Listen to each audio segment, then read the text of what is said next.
Hello, everyone. Good afternoon, and welcome to today's Maker a Day session at Science Week. Um, so I'm Vicky. For those who know, I'm Vicky from Dublin Maker, and I have Tomas Ward here from Dublin Maker team as well. And for those who don't know, we run Maker Festival every year here in Dublin, except for this year because of COVID. We've postponed it to next summer, and we miss all the makers so much. So we decided to use this opportunity to bring a few makers together to do some workshops and demos. And today we have Stuart Lawn from Fab Lab Maker Hub, as you can see from his nice t-shirt. And Hey! you'll be showing us how to, create your 3D modeling in Tinkercad and change it into amazing Lego so we can actually make a physical version of it.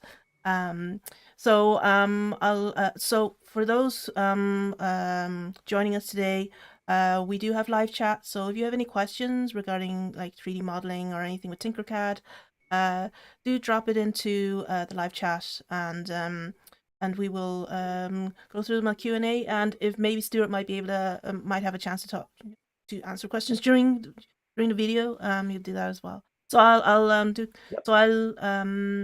I'll introduce you to Stuart, so you can say a few words before we switch over to your workshop.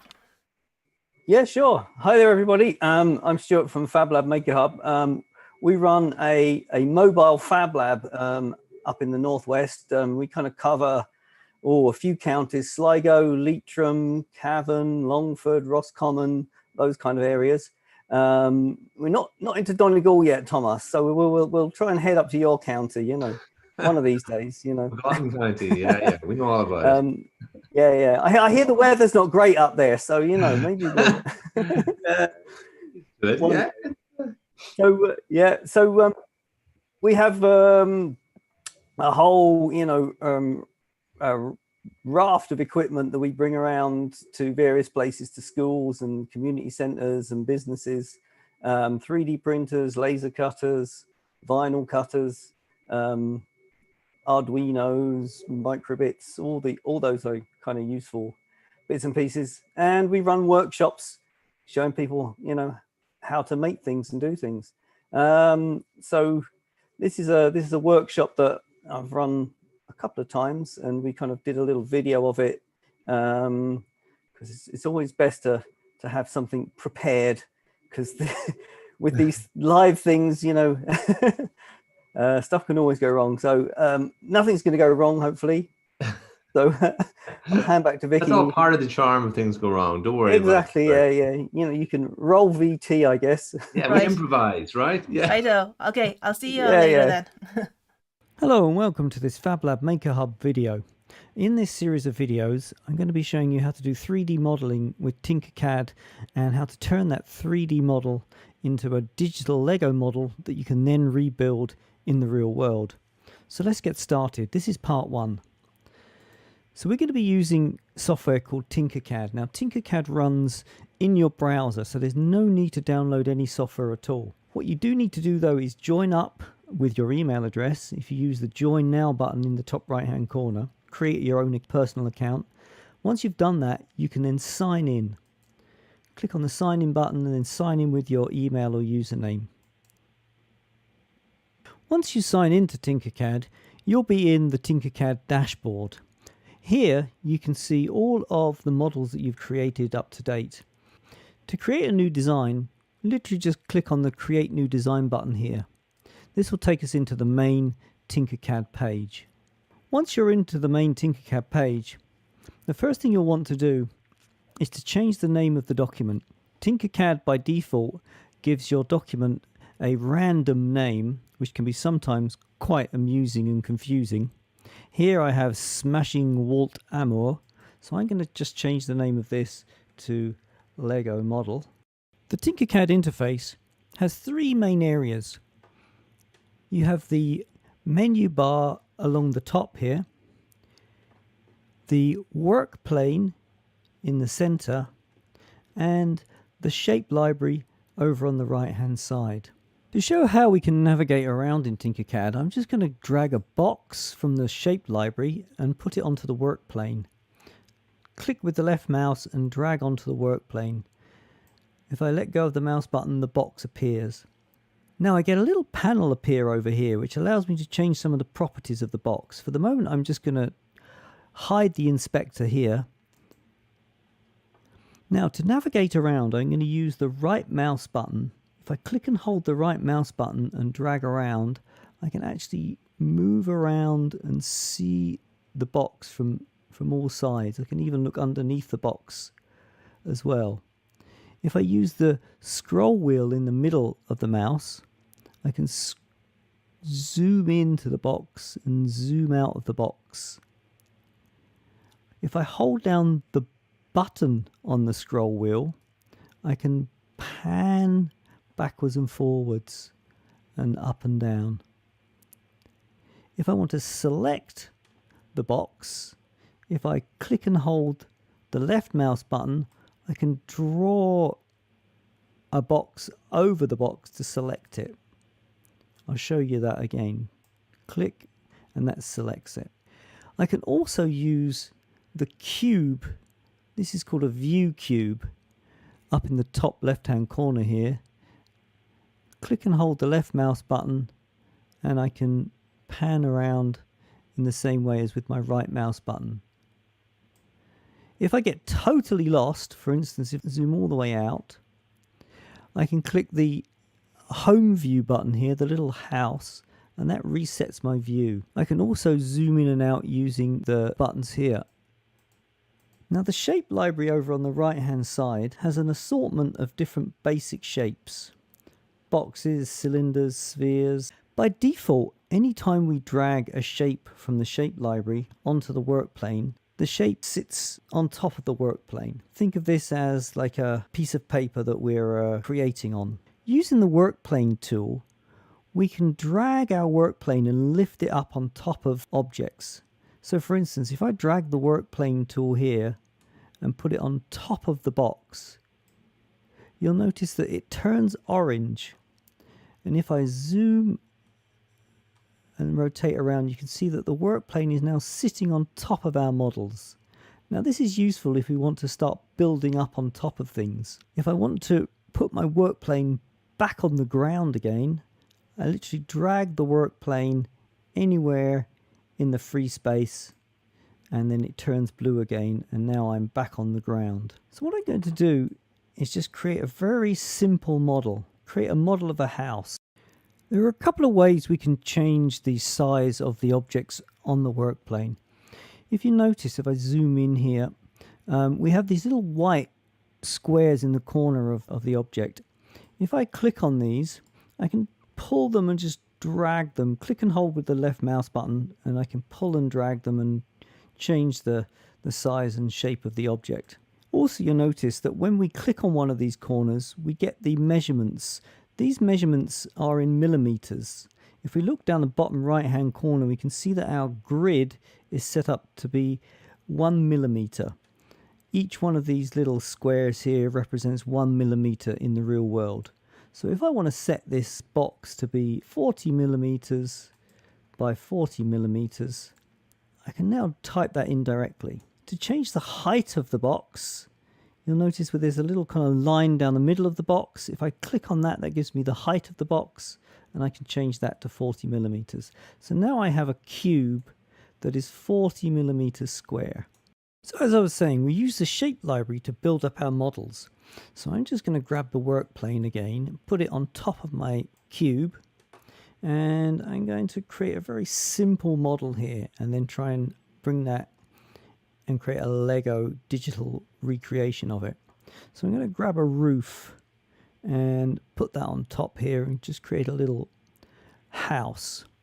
Now I need to change the dimensions of this to fit on top of my cube, 40 by 40. Now as you can see, it's not quite right. I'm going to need to try and align these up. I can try and do that just by dragging it on to there. Another way I could do it is use our align tool. If I draw a box over both of those, one of our new tools comes up here, align. What this lets me do is it lets me line up two or more objects with each other. So I can line up this with the center of the cube and then line up on the center there. So now that's perfectly centered on top of our cube. I'm going to put the work plane back down on the ground. So I have a roof on my house. I probably need to make it a little bit higher, so I'm going to change the height of that to 30. If you ever make a mistake just where I accidentally moved the cube, you can always use the undo buttons up here to undo what you've just done. So we have our simple house model here. Now if you look on the top right hand corner here, we have a few different workspaces we can enter into. The one we're in at the moment is called 3D Design. There's another one called Blocks, and then there's a third one called Bricks. It's the Bricks ones we're interested in to create a Lego digital model. If I click on the Bricks workspace, you'll notice we get taken into a new environment here, which is all made of Lego. We have a Lego base plate here for our ground, and our little house has been rebuilt using Lego bricks. Again, I can use my right mouse button to navigate around, and I can use the scroll wheel to zoom in and out. We don't have as many options on the menu bar as in the other workspaces. Up here along the top, we have the ability to choose the size of our design. At the moment we're in ×1, which means it's a 1-for-1 recreation from our 3D model. If I click on the middle one there, that'll be 2 times the size. And then click on the last one, and that is going to create a 3 times size Lego model. So a really huge Lego model. For the moment, I'm going to just click back to ×1 and just zoom in a little bit there to have a look at it. So as you see here, it has rebuilt our model using standard Lego bricks. So the standard 2x4 and 1x4 and 1x1 Lego bricks. If you click here, we have layers. And what this allows us to do is look at each layer of the Lego model as it's built up. So you can see here it's built it using 4x4 and a 1x4, 1x1 brick. If I keep clicking, you can see how each of the layers are made up. You notice that the brick in the middle there is grey. The reason for that is that brick cannot be seen on the outside of the model. So to save us using our coloured brick, we can just fill the inside with dull boring grey bricks. If I keep clicking, we can see how the model is built up layer by layer. And there's our roof. Just zoom out a little bit, and there it is. So we could use this to build up our Lego model layer by layer. One thing I can also do is I can turn the ground on and off. So if I want to be able to see underneath our model for some reason, to be able to see how things are put together, I can also turn the ground off and have a look at it that way. Then I can click back to my 3D design, and I'm back into my model here. Now anytime I change my model in our 3D design workspace and click back into the bricks workspace, the model will be updated. So for instance, if I remove the roof and replace that with, say, a pyramid, I'm just going to grab my work plane on there to make it easier for me. I'm going to change the size of this to be 40x40. And roughly put it on top there. Drag my work plane back down again. Now if I click back into the bricks workspace, it'll rebuild my model with the pyramid on top. Now you may have noticed that that does not look very much like a pyramid. Bear in mind that Tinkercad can only use standard square Lego brick. To make objects that are rounded or have sloping sides, we're going to have to be a bit creative with how we make our models in 3D so that they get translated well into Lego shapes. Okay, well I'll see you in part 2. Go grab some Lego bricks and have fun creating your Lego models. This is part 2. In part 1, we showed the basic interface of Tinkercad and how to create a simple model that you can translate into Lego in the Lego workspace and turn that into a digital model that you could recreate in the real world. In part 2, we're going to be diving into more detail on how to create different shapes in Tinkercad and how they translate into our Lego workspace. Okay, let's get started. I'm in Tinkercad with a brand new blank document. I'm just going to grab a box from the basic shapes and drag it onto the work plane. Now our work plane by default is set up to be snapping to millimeters. That's what our grid is set to. The default size of the box is 20 millimeters square. If I click into our Lego bricks workspace and have a look at it, I can see that that is 3 studs wide by 3 studs wide by 2 bricks high. If I just go back in now and change the size of this, say from 20 to 30, you'll notice now that the model is 4 studs wide by 4 studs wide. So changing the model by 10 millimeters in the 3D makes a difference of 1 stud in either direction. Now, this isn't always accurate, and if I make this, say, 38 millimeters by 29 millimeters and click back into the bricks workspace, you can see there that even though we've only gone 8 millimeters in one direction, it's still added on another stud. It's now 5 studs by 4 studs. So this inaccuracy means that it can be difficult to translate our shape exactly into Lego bricks. What would be really useful is if we could set up our grid to match exactly with the Lego plate, and luckily we can. If we go down to Edit Grid, which gives us our workspace measurements, we have the choice of setting the units of the grid. We can set it to millimeters, inches, or bricks. So if we set the grid to bricks and we tell it how many studs wide we want it to be, that's 25 by 25, click on Update Grid, our grid has now changed to become a Lego base plate. And if we look down the bottom, under snapping, we can now snap our models to 1 brick width. So I'm just going to delete this. If I drag another box on here now, it now snaps to 2 by 2. So that's 2 Lego bricks by 2 Lego bricks by 2 Lego bricks high. If I click back into the Lego workspace, you can now see that we are 2 studs by 2 studs by 2 bricks high. Exactly as we have it on the 3D workspace. And if I change this to be 4 by 2 by 1, we should get our standard Lego brick. So this makes it much easier now for us to predict how shapes in the 3D workspace will translate into the Lego workspace. So let's go ahead and have a look at some of the other shapes in the basic shape library and see how they convert to Lego bricks. Because we only have square bricks available in the Tinkercad Lego library, any shape that's curved or rounded will be difficult for the Lego workspace to translate. So for instance, this sphere, which is 2 by 2, if I click on the Lego workspace, literally just gets translated as 2 square bricks, which doesn't look very much like a sphere.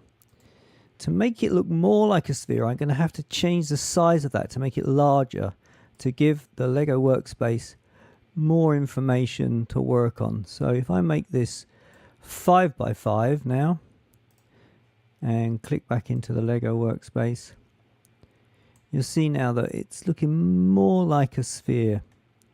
And if we click on our ×3 model to give ourselves 3 times as many bricks, you'll see that it is starting to really look like a globe there.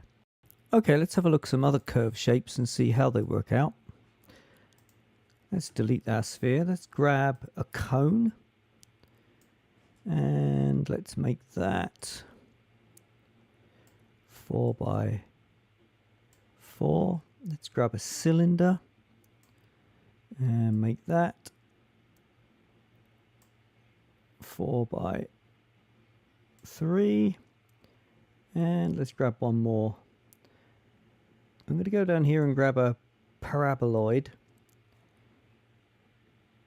Put that one over the back there and make that 5 by 5. So 3 curvy shapes there. Let's see how they translate. Click on our Lego Workspace. So again, the size of them is going to determine how well they translate. The cone, which was quite small, doesn't really look much like a cone.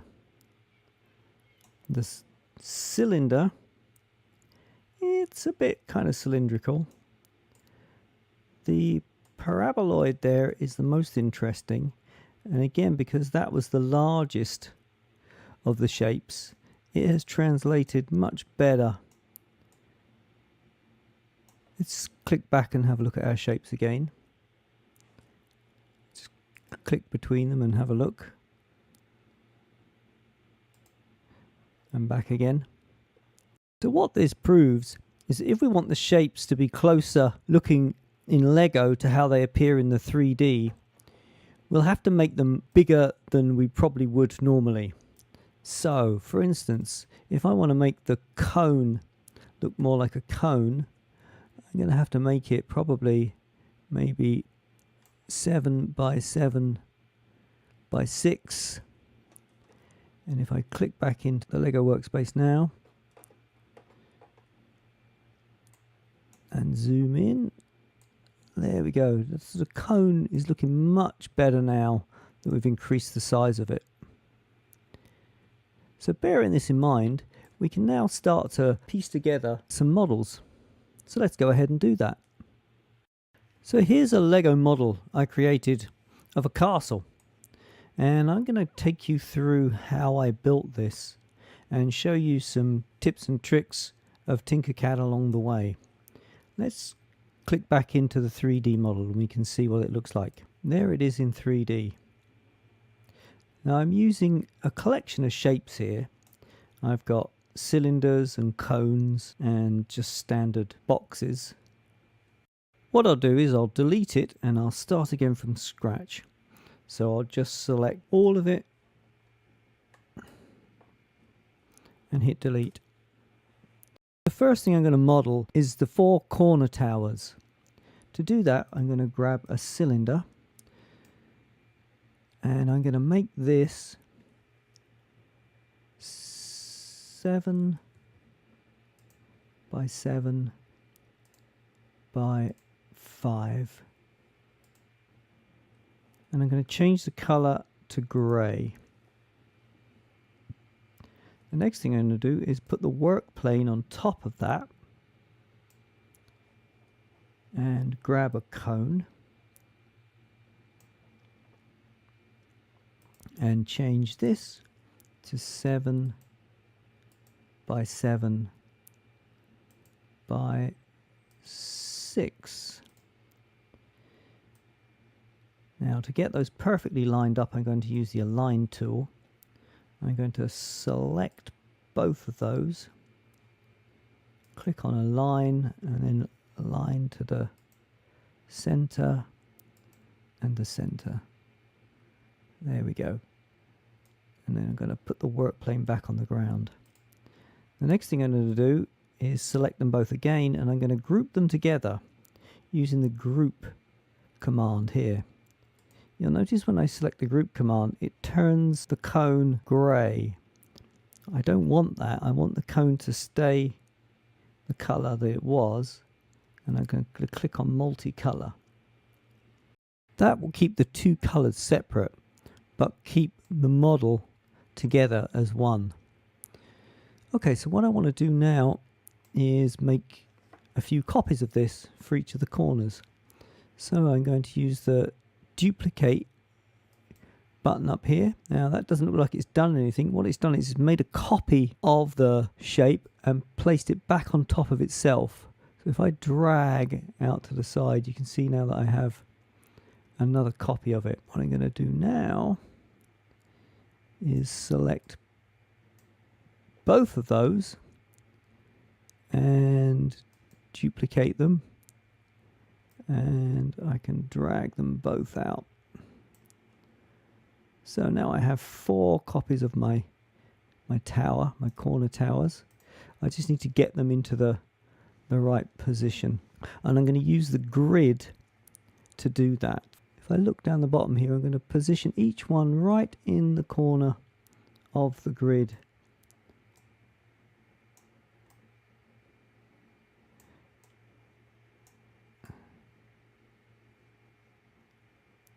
There we go.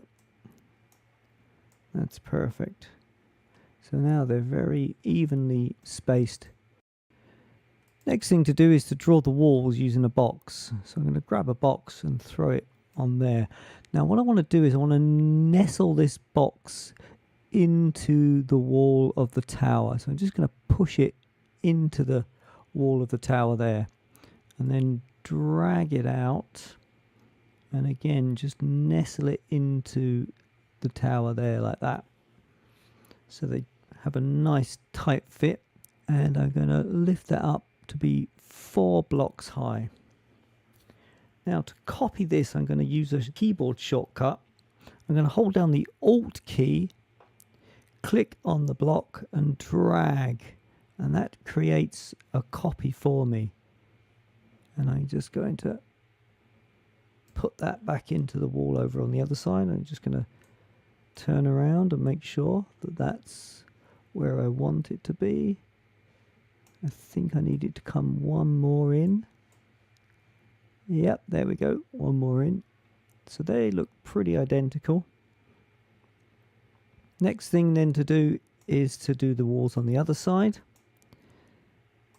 So same thing, grab a box, nestle it into the wall, drag it out, make it 4 high, hold down the Alt key again and drag. Make sure that that one is where I want it to be. I think that one needs to come forward a little bit more as well. And there we have all the walls of our castle drawn. Let's just have a quick peek and see what that looks like in Lego. Click on our Lego workspace. And there we go. Let's zoom in and have a look. That's looking quite nice. If we look at the layers, we can see how the castle is made up layer by layer.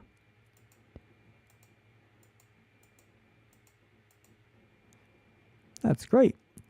Okay, let's go back and add some more of the details to this. I'm going to create an archway for the front of the castle. First thing I'm going to do is make the wall at the front higher. I'm going to bring that up by 2 more blocks to 6. And then I'm going to grab this round roof shape, and that's going to be the basis of my arch. I'm going to drag that out and then lift it up to be 5 blocks high. Now what I really want is for the shape of that arch to be cut out of the wall. The way we do that in Tinkercad is we can turn shapes from solid shapes into holes. If you look in the inspector here, we have the ability to make a shape solid and also turn it into a hole. When you click on hole, it makes the shape transparent. I can push that back into the wall, and if I zoom around, you can see that there's kind of a transparent arch shape in the wall. But at the moment, there's no hole there. To make the hole appear, we have to group the 2 shapes together. So I select the archway and I select the wall and I click on the group button, and then that makes the actual hole cut out of the shape. Now let's have a quick look at that in Lego and see how our arch looks. We zoom in there and we can see that there's our archway cut into the wall of the castle. To finish off the castle, I'm going to add some battlements along the other walls. So I'll just spin around here. I'm just going to grab the work plane and put it on top of wall, and then grab another box and put that on there. I'm going to make it smaller, just 1 brick wide. Again, I'm going to use the duplicate command here. I'm going to click on duplicate and drag the duplicate out to the right. Now, the duplicate command has another function, which is repeat. If I click on it once more, it will repeat the duplicate and add in the spacing for me. So I can just keep clicking and adding all the battlements quite easily. Last thing to do is to group all these together and then copy them across to the other walls. So holding down the Shift key, I'm just going to select the other battlements in turn like that and group them together. That makes all of those one object. And again, I can use the Alt key to make a copy and drag them across to the other side. I'm going to grab another copy here from this side and drag it back out to the middle. I'm going to use the rotate command. I've not used the rotate command yet. If I hover over the little pointy arrow, it gives us a kind of a 360-degree clock face. And I can click and hold this and rotate this around.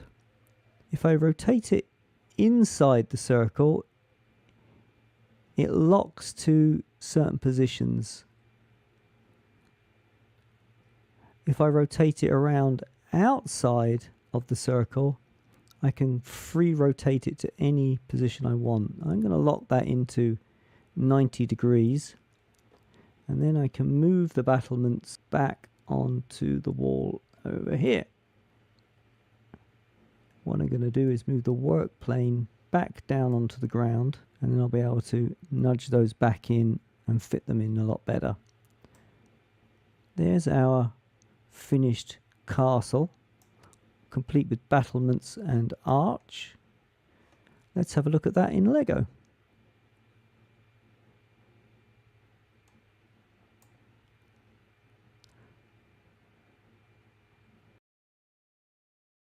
I hope you enjoyed part 2 of Lego modelling with Tinkercad. So until next time, thanks and get Lego modelling.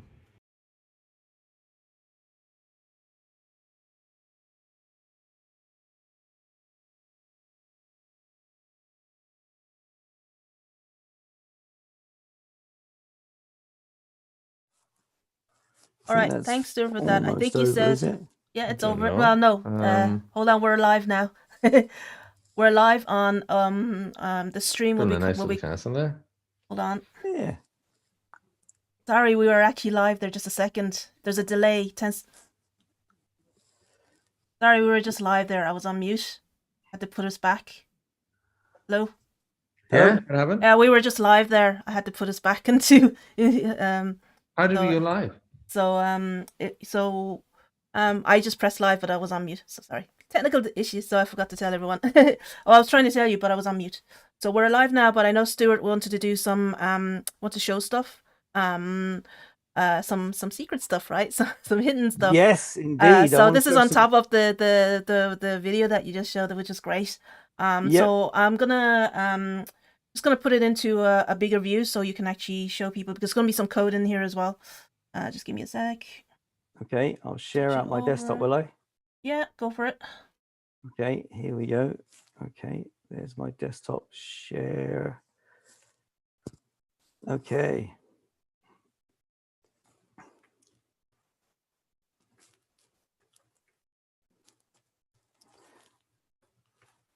So, can everybody see that? We can. Yeah, we can. Brilliant. Yeah. Okay, so this is a little Lego model that I made of a turtle, as you can probably see there. Of course, it's a turtle. Why wouldn't it be a turtle?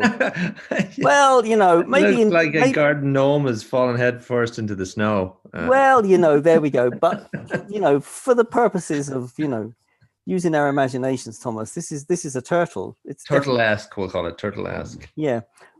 If we click into our Lego workspace, we can zoom in and we can see. That looks way more like a turtle. Exactly. That looks way more like a turtle because that in Lego it looks more like the thing is meant to look like than exactly. And this is the whole point: version. is that you can model in 3D and it doesn't look very much like what it is you're after. But when you click back into Lego, as we saw, you have to kind of like match the shapes to the material that you're modeling with. So you have to think about how it's going to look in Lego when you're actually designing in 3D. But what I wanted to show everybody was some secret hidden, what we call TinkerPowers.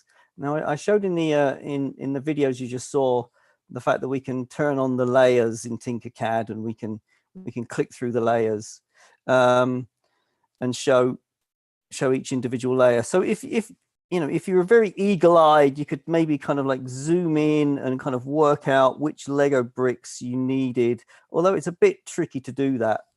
And one way you might be able to do it a little easier is if you click on the share button, you can export a picture of your design. So you can maybe go through layer by layer and export a JPEG of your Lego model. But it would be great, wouldn't it, if there was a way that we could actually generate some proper Lego instructions from this. That would be really cool, yeah. Yeah. So this is where we have to dive into a bit of code. So two things to say beforehand. One of them is you do need to be using Chrome browser to do this. It doesn't work in Firefox or in Safari or would it work in Chromium or Brave or any of those? I haven't tested them out. It should do because you do have the same thing in those browsers, but essentially it works in Chrome. The other thing that you need to do is allow your browser to give pop-ups.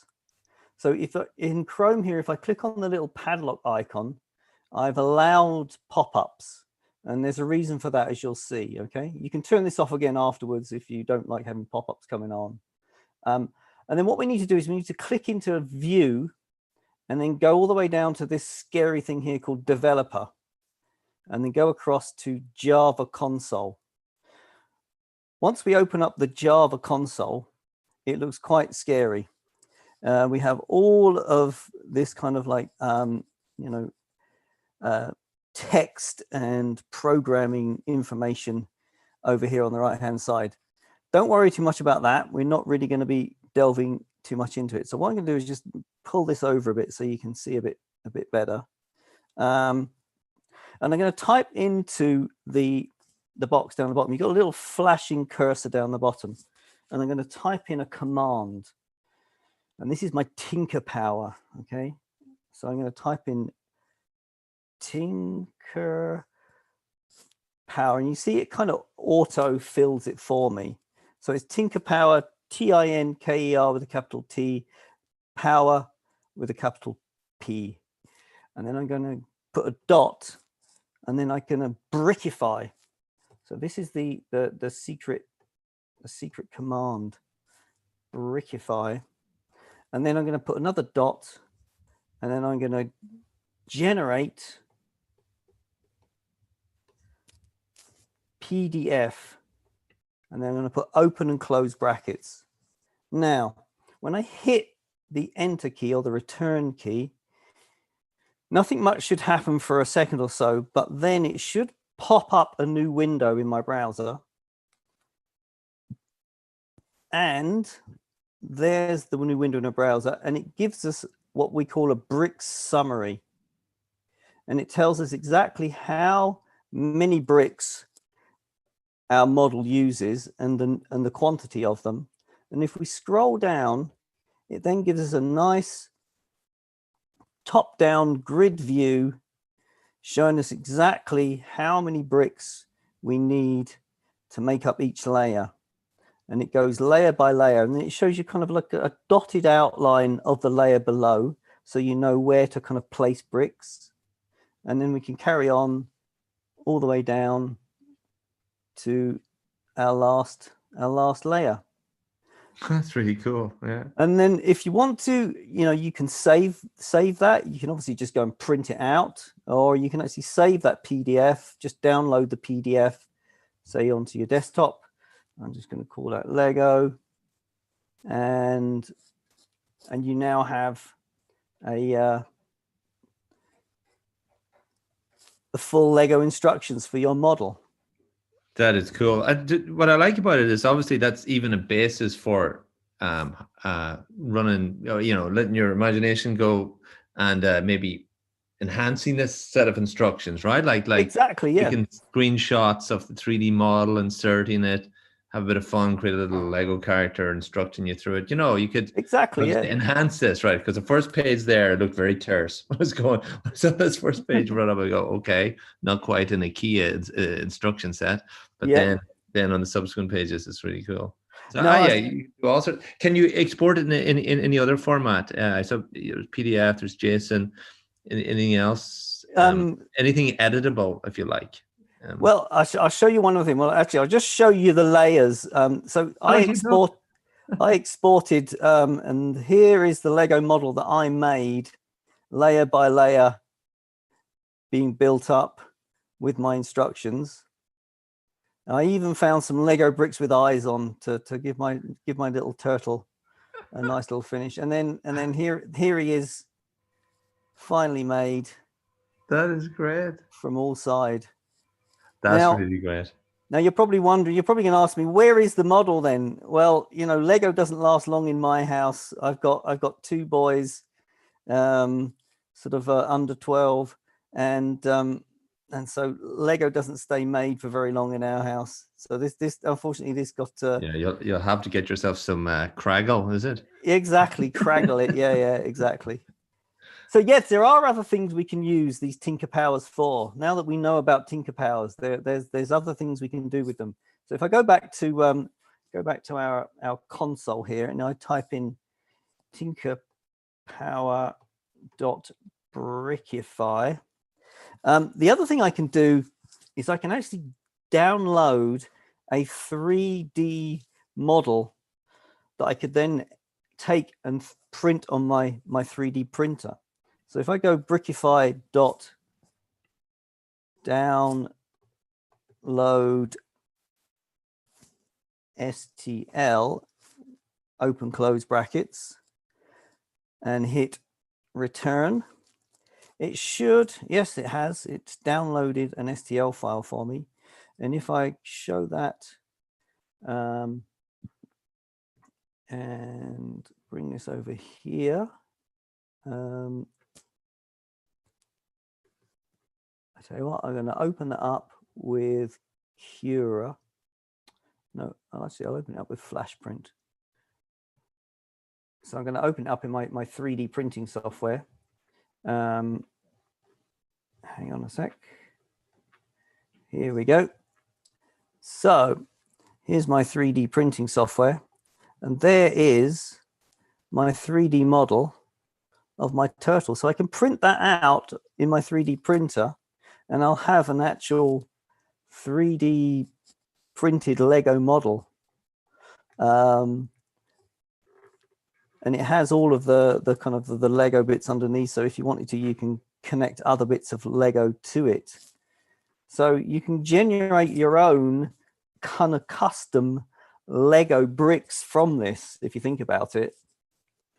So it's so, and Stuart, in a typical 3D printer, perhaps some of these budget 3D printers I asked you about in the chat there, would they be able to print a Lego block with sufficient tolerances that it could, it can securely, mate with another Lego block? Yeah, absolutely. I've 3D printed sort of Lego attachments that I've kind of, custom Lego attachments that I've put onto Lego models. I'm just trying to think if I have one nearby that I could show you. So that means for all those kind of, the way there's some kind of rare, hard to get blocks, rare blocks, you can, Yep. if you're stuck, you can just cheat and 3D print one. Yeah, absolutely. You could 3D print your own Lego blocks. You could use Tinkercad to sort of, generate a particular kind of shape.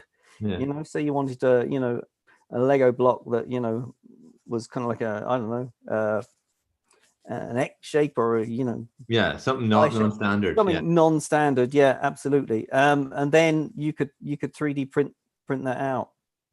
That's really cool. Yeah, of But course. like I said, on a budget 3D printer, it'll be okay, right? Yeah, so that like 3D printers are coming down in price all the time. There's if you've got 500 under 500 euros, there's printers like the Creality range. So Creality make two different kind of like styles of printer.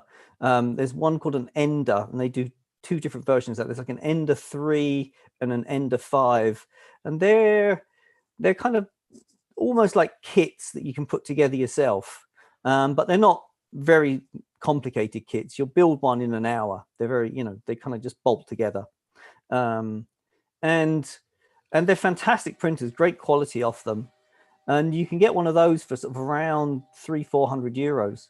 If you want to spend a little bit more and get a sort of like a pre-made printer, then the ones that we supply to schools are from a company called Flashforge, and there's a great little printer called an Adventurer 3, and they're roughly around 450-500 euros, and again, they're great little printers. They come with a camera built in as well, so that you can kind of monitor the print as it's going along. Cool. Yeah, so they're really good. So it's very easy to get into 3D printing. In fact, if you wanted to spend 150 euros, there are small little 3D printers with a very small kind of print bed for about 150 euros these days. So it's it's a kind of becoming a cheap enough hobby to get into. And with I'm just thinking here, just in the context of Lego, it's such an addition to a Lego Master's toolbox, to be able to create bespoke custom blocks. Absolutely, yeah. No, it's brilliant. It's great. Sorry, just to jump in there. So Jelly Lab Dublin, who was one of our Maker Days just yesterday, asked, could you then import the Lego STL into Tinkercad to make custom bricks? I was just going to show that. It's exactly what I was going to do. Yeah, let me get rid of this, and we'll go back here. So that's my. I'm going to move him out the way, and I'm going to import. Where go to downloads? I'm going to import in the model I just exported.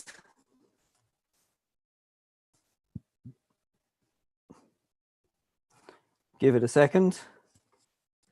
It has to think about it.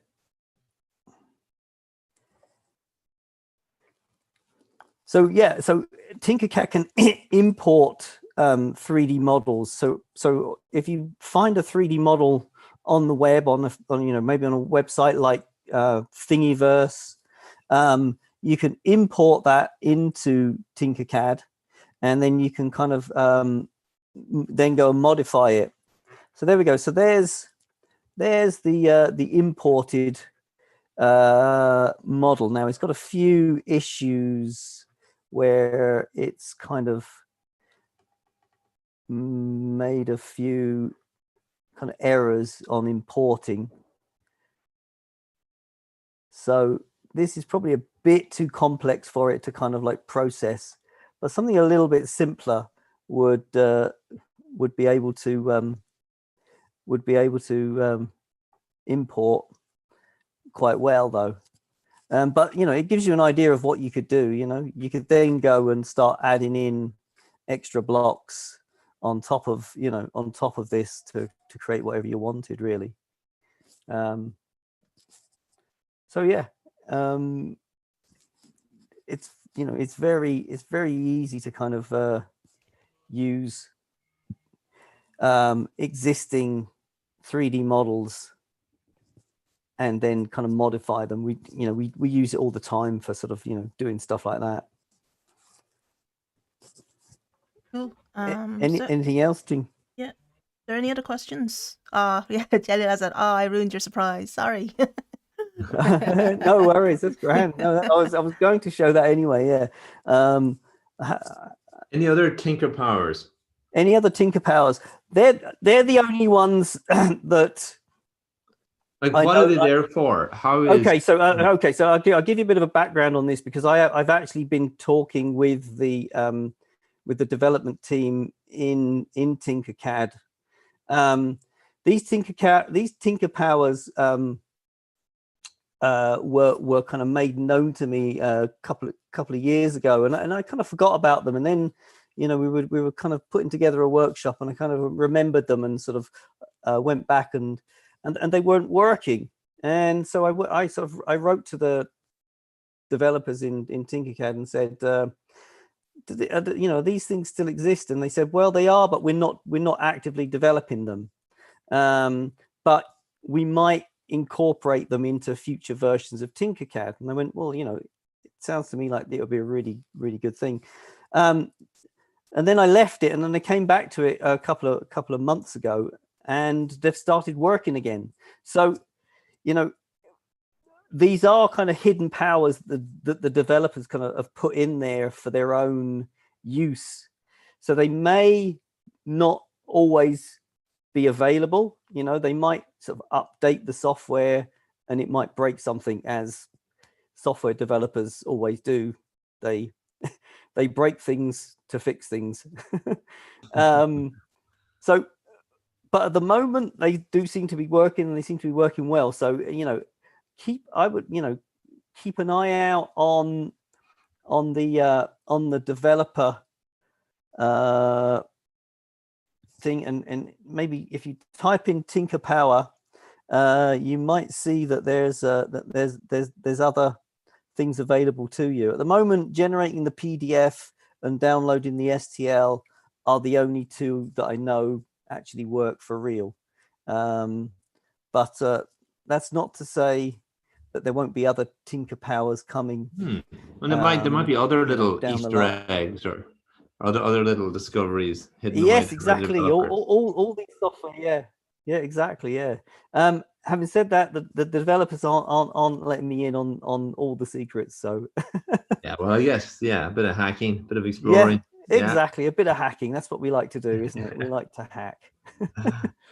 So yeah. So there we go. So I hope people dive into Tinkercad, break out the Lego bricks. There's nothing better to do during lockdown than play around with Lego. And like I say, now you've got a kind of a expanded toolkit available to you to increase your TinkerPowers. Yeah, Stuart. So, yeah. I see there's a Jelly Lab Dublin, a nice technical tip. If you're 3D printing your Lego bricks, you need to tweak the extrusion to get the normal tight fit that you get with Lego. That's a very good tip. Yes. Yeah. Because obviously the plastic will kind of cool and contract a bit. You might need to sort of adjust your tolerances so that the bricks actually fit onto your your existing Lego. Actually, it was my 9-year-old yesterday was showing me some YouTube videos where he was following some Lego Maker, where it's not something I'd heard of before. This kind of unsupported ways of linking blocks together. You seen that? Oh yeah. Where they put them in edgeways or whatever. So, so long as they stick together under some way reasonable pressure. Yeah. People do all sorts of crazy things when they're doing that. Absolutely, yeah. There's a great if people are really into Lego like I am. I'm a complete and utter nut, actually. Oh, right. So you know what I'm talking about. What is it? Unsupported connects or something, or yeah, well, there's just there is a Lego playbook in terms of like what the Lego designers can actually do, and there's like rules for what the Lego designers are allowed to get away with in, that was it, yeah. you know. But there's a great magazine, it's available, you can get it in Eason's, and it comes out monthly, and it's called Blocks Magazine. And basically it's just a magazine all about Lego. You are It's a kidding whole me. there's a whole magazine about Lego, monthly magazine. They review all the new sets, they interview the designers, they dive really deep into the kind of sort of the art and the science and the physics behind Lego. It's a fantastic magazine. It's, you know, it's well worth picking up. If Okay, well, there's a Lego. little stocking filler for somebody. Yeah, you know? absolutely. Yeah, totally. Yeah. So that's definitely a good one.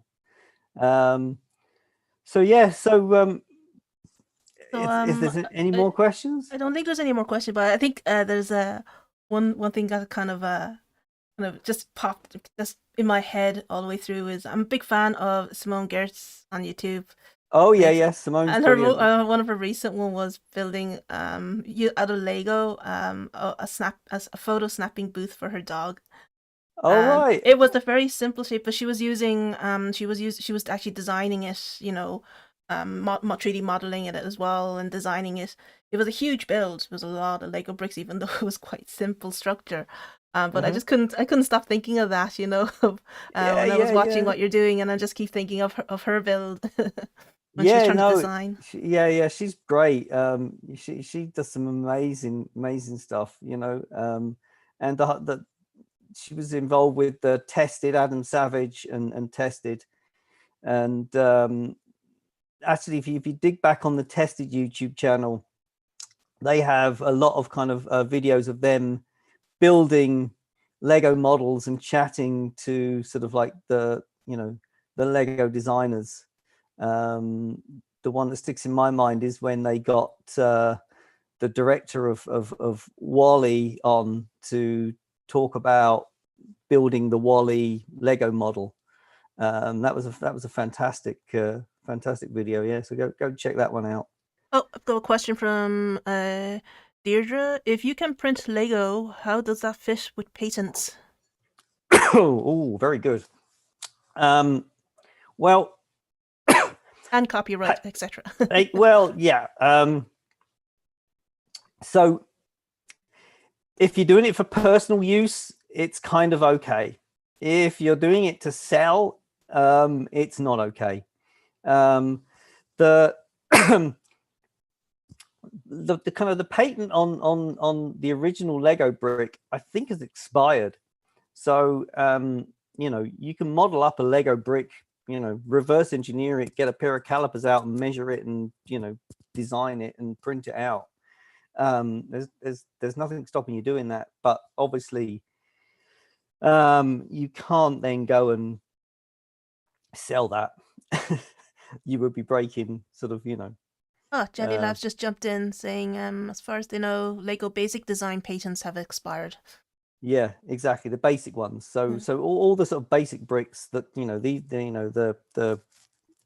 these bricks here that we're looking at, you know, all those bricks, those patents have expired. But if they invent a new, you know, Lego element, you know, those new Lego elements obviously would be covered under a new patent. So therefore, you know, you can't go and rip them off. But the original sort of, you know, 4x2 brick that we're all familiar with is long out of patent. Yeah.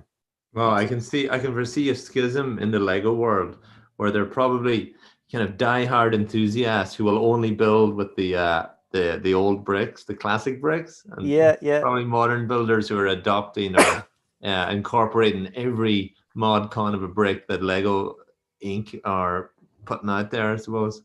Well, there's lots of what they call adult fans of Lego, or AFOLs, who organize these Lego user groups and have these big conventions where they show off all the what they call mocks, my own creations. Another word I've learned today. This is great. Yeah, Go a on. mock, my own creations. So you know, they'll make these huge models. And Lego are trying to sort of like embrace that community more. They have this range of Lego models that they put under the Lego Ideas banner. So basically, you can go on to ideas.lego.com, submit your own idea for a Lego set, and if you get 10,000 votes or more for it, Lego will then take it to their design team, and they'll decide, you know, whether or not to make it into a Lego model. And in the past few years, there've been some amazing models made under the Lego Ideas banner. The huge Saturn V rocket I've seen that. was an actual sort of like, you know, sort of fan model that they turned into a huge Lego model. There's recently what was the one that they did recently? Well, they did the Beatles' Yellow Submarine, which is one I've got, and in fact the Wall-E model was a fan submitted. Yeah, they're good ideas. Those last two. Yeah. I have the Wally sitting in my shelf, as well as my other Brilliant. half got the Saturn V, and that's sitting on top. We have to find room. We have to, you know, chuck away things to find room. It's a really big one. Yeah, Saturn V is a bit of a commitment. Yeah, and then and then I think my Lego Technic. I suppose we're going on a Lego track. We're going off track now, but just to throw it in there, I think I got myself the very fancy the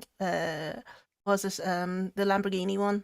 The really I got that one as a kind of a small little birthday present for myself. Well, I'll leave you with one model, which I'll just grab quickly here. Yeah, that'd be great. I like when our tangent went completely over to Lego. Oh, that's nice. This combines. What? Hang on, I'll put my microphone on again. You might need to stop sharing your screen so we get to see that. Yeah. Oh, okay. I'll stop sharing my screen. Okay, stop sharing. Okay. Let's have a look. This combines two of my loves, Lego and movies. This is the James Bond Martin. Nice. The DB7 is it? That DB? No, what is it? It's the DB. Yes, it's the DB6. Yeah. Oh, wow. So this one, this is the James Bond car. Look at the tires. That's what I'm looking at. Oh yeah, no, they're great. They're really cool. So if I wanted that, you could get the STL file and lash it out in your printer for me, right? Yeah. Oh, look at that. I'm sure. Yeah, it has all the things. It even has. I don't know whether you can see this, but it even has the ejector seat. That was a classic scene.